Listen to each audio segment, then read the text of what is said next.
بسم اللہ الرحمن الرحیم. السلام علیکم. Kindly recite Surah Fatiha for my brother Sayyid Tehmoor Abbas. Dear audience, میرا آج کا ٹاپک ہے شہادت امام حضرت علی علیہ السلام۔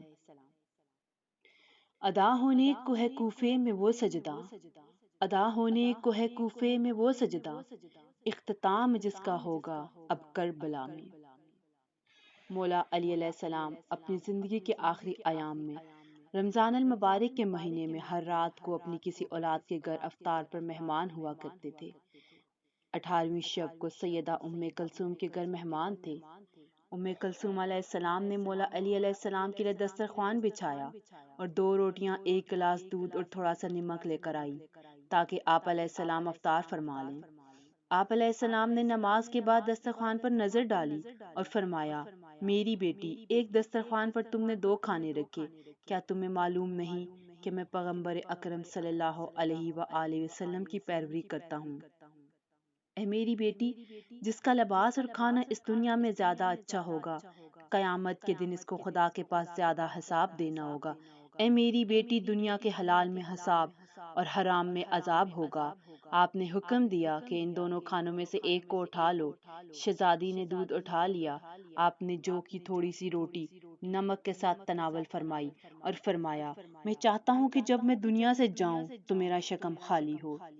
آج 18 رمضان 40 ہجری کی افطاری امام علی علیہ السلام نے اپنی لاڈلی بیٹی ام کلثوم کے گھر تناول فرمائی، اور ضربت لگنے سے پہلے یہ مولا علی علیہ السلام کی آخری افطاری تھی۔ افطاری کرنے کے بعد خدا کی حمد کر کے نماز میں مشغول ہو گئے۔ کبھی آپ علیہ السلام حجرے سے باہر آتے اور کبھی حجرے کے اندر داخل ہوتے اور آسمان کی طرف دیکھ کر سورہ یاسین کی تلاوت فرماتے اور عرض فرماتے، اے خداوند، موت کے لیے مبارک قرار دے دے، اور بہت زیادہ انا للہ و انا الیہ راجعون کہتے تھے۔ لا حول ولا قوت الا باللہ العلی العظیم کا ورد بار بار دہراتے تھے۔ صبح کے نزدیک جب آپ مسجد میں داخل ہونا چاہتے تھے، مرغابیوں نے آپ کو چاروں طرف سے گھیر لیا اور چیخنا شروع کیا اور پروں کو مارنے لگی۔ آپ کے احباب نے یہ منظر دیکھا تو پریشان ہو گئے، تو مولا نے فرمایا، یہ مجھ پر فریاد کر رہی ہیں، اس کے بعد یہ نوحہ کریں گی اور ان کی آوازیں بلند ہو جائیں گی۔ جب آپ دروازے کے نزدیک آئے تو دروازے کی زنجیر نے آپ کی کمر کو پکڑ لیا اور پھر چھوڑ دیا۔ آپ نے کمر کو مضبوطی سے باندھتے ہوئے فرمایا، اے علی، اپنی کمر کو موت کے لیے باندھ لو، کیونکہ موت تمہاری ملاقات کا انتظار فرما رہی ہے۔ 19 رمضان کی صبح کے نزدیک آپ علیہ السلام نے پہلی رکعت کے سجدے سے سر کو اٹھانا چاہا تو شبیب بن بحرہ نے آپ کو قتل کرنے کا ارادہ کیا، لیکن اس کے ہاتھ سے تلوار چھوٹ گئی۔ اتنے میں عبد الرحمن ابن ملجم ملعون تیزی سے آگے بڑھا اور تیزی سے آگے بڑھ کر اپنی زہر میں بجھی ہوئی تلوار سے آپ پر حملہ کیا، جس سے خورشید ولایت کے فر کے مبارک میں شگاف ہو گیا اور ایک آواز گونجی، آگاہ ہو جاؤ، امیر المومنین قتل ہو گئے۔ اس کے بعد آپ علیہ السلام زمین پر گر گئے اور زخم پر مٹی ڈال کر بولے، خدا کی قسم میں علی کامیاب ہو گیا۔ ضرب لگانے پر ابن ملجم ملعون بھاگا۔ مولا علی کے چاہنے والوں نے تعاقب کیا اور اسے پکڑ کر مولا کے سامنے پیش کیا۔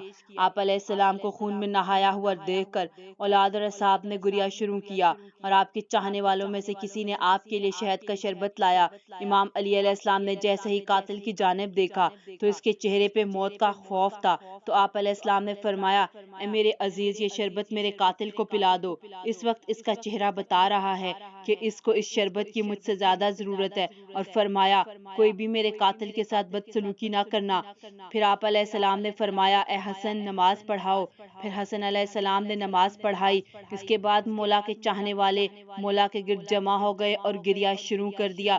مولا نے فرمایا، سلونی، پوچھو اس سے پہلے کہ میں علی تمہارے درمیان نہ رہوں، اور پھر فرمایا، بے شک میں علی زمین سے زیادہ آسمان کے راستوں سے آگاہ ہوں۔ پھر کسی نے مولا سے سوال کیا تو کسی نے جواب دریافت کیا اور کوئی خاموشی سے آپ علیہ السلام کی زیارت کر کے گریہ کرتا رہا۔ پھر مولا نے فرمایا بس رو چکے، اب مجھے گھر لے چلو۔ یہ سن کر مولا کے اصحاب آپ کے ہمراہ ہوئے تو آپ نے ان سے فرمایا اپنے گھروں کو پلٹ جاؤ، میری ضربت کی خبر میرے احباب تک پہنچ چکی ہے، میں نہیں چاہتا کہ ان کے گریہ کی آوازیں تم سنو، بے شک آل رسول اور اولاد علی پردے میں تم سب سے عظیم ہے۔ یہ سن کر صالحین اپنے گھروں کو پلٹ گئے اور اس کے بعد مولا حسن علیہ السلام نے، مولا حسین علیہ السلام نے اور مولا عباس علیہ السلام نے آپ کو گھر تک پہنچایا۔ آپ جب گھر پہنچے تو آپ نے صبح کو مخاطب کیا اور صبح کو مخاطب کر کے کہا اے صبح تم گواہ رہنا کہ میں نے کبھی کوئی نماز قضا نہیں کی اور خدا اور رسول کی کوئی مخالفت مجھ سے نہیں ہوئی۔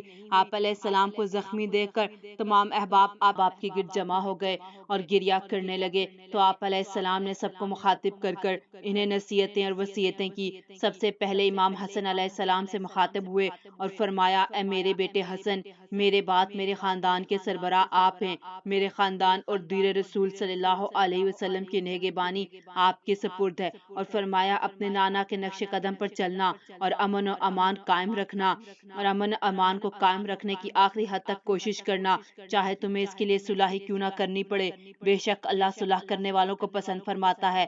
پھر فرمایا میری شہادت کے بعد میری تدفین کی خبر کسی کو نہ دینا، میرے جنازے کو پیچھے سے حسین اور حسن تم دونوں اٹھانا، آگے سے میکائیل اور جبرائیل اٹھائیں گے، اور میرا جنازہ اونٹنی پر رکھ دینا، اور جس مقام پر اونٹنی رک جائے وہاں میری قبر پہلے سے موجود ہو گئی، وہاں میری تدفین کر دینا، اور اس بات کو اس وقت تک ظاہر نہ کرنا جب تک اللہ خود دنیا والوں پر ظاہر نہ کر دے۔ اس کے بعد امام حسین علیہ السلام سے مخاطب ہو کر فرمایا اے میرے بیٹے حسین، تیرے حصے میں زیادہ تکالیف آئیں گی، دین الہی کی خاطر حکم الہی پر صبر اور شکر ادا کرنا۔ پھر حضرت عباس سے مخاطب ہو کر فرمایا اے عباس، تجھے میں نے کربلا کے لیے اللہ سے مانگا تھا، کربلا میں حسین کی امداد کرنا۔ پھر حضرت زینب سے مخاطب ہو کر کہا اے میری پیاری بیٹی، میرے بعد تجھے تیرے نانا کی امت بہت ستائے گی، صبر کرنا اور مجھ علی کا کردار ادا کرنا اور اپنے نانا کا دین بچانا۔ پھر تمام خاندان سے مخاطب ہو کر امام حسن علیہ السلام کی اطاعت اور امداد کا حکم دیا۔ اس کے بعد فرمایا یا رسول اللہ سلام ہو آپ کی پاک ذات پر، سلام ہو آپ کی پاک ذات پر۔ یہ سن کر تمام خاندان والوں میں کوہرام برپا ہو گیا اور پوچھا مولا کیا رسول اللہ بھی ہمارے ساتھ ہیں؟ تو فرمایا رسول اللہ صلی اللہ علیہ وآلہ وسلم اور تمہاری والدہ سیدہ فاطمہ مجھے لینے آئے ہیں۔ یہ کہہ کر آپ نے آنکھیں بند کر لی۔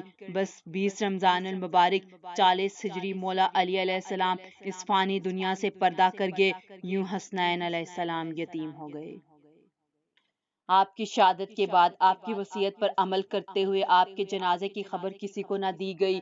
پھر آپ علیہ السلام کا جنازہ اٹھایا گیا اور جنازے کو پیچھے سے امام حسن علیہ السلام نے اور امام حسین علیہ السلام نے اٹھایا اور آگے سے جبرائیل علیہ السلام اور میکائیل علیہ السلام نے اٹھایا اور اونٹنی پر سوار کر دیا۔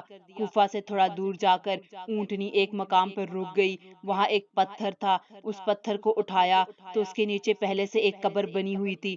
روایت میں ہے کہ یہ قبر اللہ کے نبی حضرت نوح علیہ السلام نے اللہ کے حکم سے اللہ کے ولی حضرت علی علیہ السلام کے لیے بنائی تھی، لہٰذا آپ علیہ السلام کو آپ کی وصیت کے مطابق اس قبر کے سپرد کر دیا گیا۔